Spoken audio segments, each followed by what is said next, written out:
There's a lot to talk about this week, but before we get into any of it, there's something I gotta say, and it's been bothering me since I watched this episode last night, and it is very important that I get this out now. See this guy? See the doctor? Fuck that guy! This guy! This guy! Holy God, is he disturbing? Oh my God. This was good.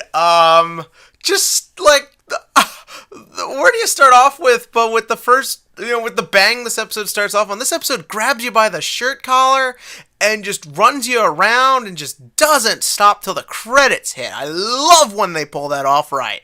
And we pretty much get in there. A lot happened in this episode that I think we all kind of saw coming. I actually was sort of hoping that during the duel, the brain injector, I forget what this thing is called, would actually, like, Rin would start fighting back or something so she couldn't hurt Yugioh anymore. Honestly, it gets kind of confusing what lets someone get carded or not. Like, why would Rin not just card him or whatever? But I thought that what was going to happen was that the duel would then stop, and then Yuri would show up, and then Yuri would defeat and card Yugioh. But that did not happen, or at least as of yet. Again, the episode ended very abruptly. But all in all, it really, like I said last week, it just succeeded at exceeding expectations or playing with what you were expecting to come.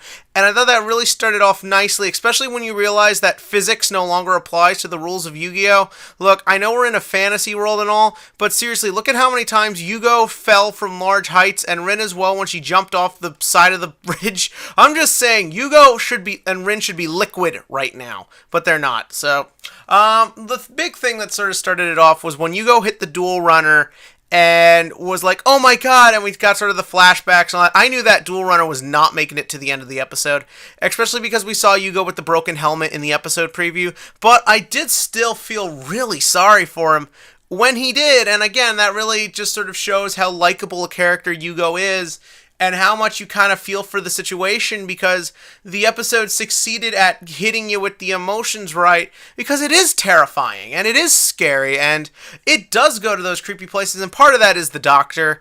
I love how the guy who did the subtitle put a K in there, but he's just creepy. The design is creepy. I love how into it he gets. Like I sort of said last week, he looks like someone who probably would want to be around a 14-year-old girl and do bad things to her. But just the whole sort of mentality through the episode, the way the professor talked about Rin and all that stuff, it really just made my skin crawl.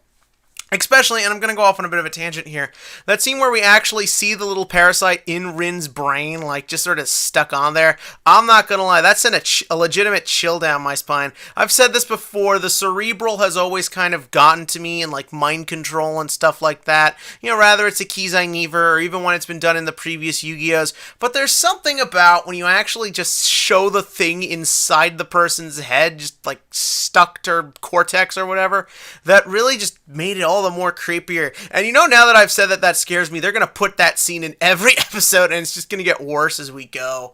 But then the duel, it's tough to introduce who is supposed to be a major player in all this with Rin this late in the game and just showing off her deck now, but all in all, I did enjoy the duel. Again, it was just sort of summon our big boss monsters and get the thing over with, but I did really enjoy the fact that Yugioh's trying to work this out. He's trying to figure out how to help her. He's trying to do all that, but he can't because he's not, I don't want to say he's not that smart, but what do you do in this situation? His only hope is, well, if I can beat her, maybe I can just slow it down or figure something out. Like, this is all Yugioh knows to do, and I kind of like how that became the only option. And then we get the scene where the D-wheel breaks, and it did genuinely make me feel sad. And I love the flashbacks. I love how we've kind of gotten a good idea for what kind of person Rin is or was without really needing anything. And I also like that we do come up with a logical explanation for why no one is dead or why things aren't grisly or gruesome with the whole mind control thing, because the professor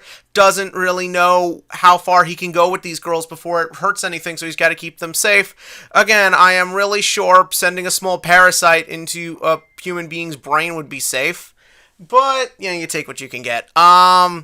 And while we're on the subject, the real sort of kicker for me at the end there was I sort of got the impression when Rin did the final attack and she was kind of looking down, like looking away from Yugioh, that's a subtle hint that her real self is trying to get through. And I like that we've gotten a good idea of what kind of person Rin is. She's this very sort of doting, kind of almost like a wife type character. She's very responsible, very resourceful, and I like that you sort of see that maybe coming through at the end. Maybe it's nothing. Maybe it's insinuating there's something very wrong going on here. Like maybe the brain parasite is actually doing legitimate damage to her. I don't know, but I think it's a neat little subtle way to get in a particular potential foreshadow for what's to come next.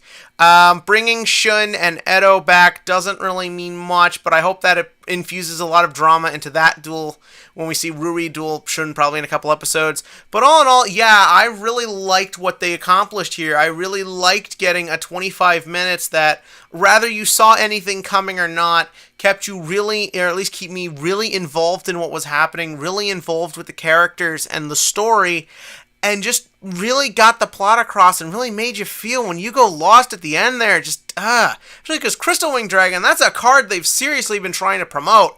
So to see it get its ass kicked on its third appearance, I mean, that to me really says something. But what did you think? In the comments section below, give me your thoughts on this episode, where you think things are going, if seeing 14-year-old brains being experimented on creeps you out as much as it does me. And as for the TCG question of the week, Dark Illusions is now here. Most expensive card is Pot of Desires. Biggest letdown seems to be the Spirals. Cosmic Cyclone is what I'm looking for. What are you excited from this set, and what are you trying to get your hands on? What will you be playing this coming format?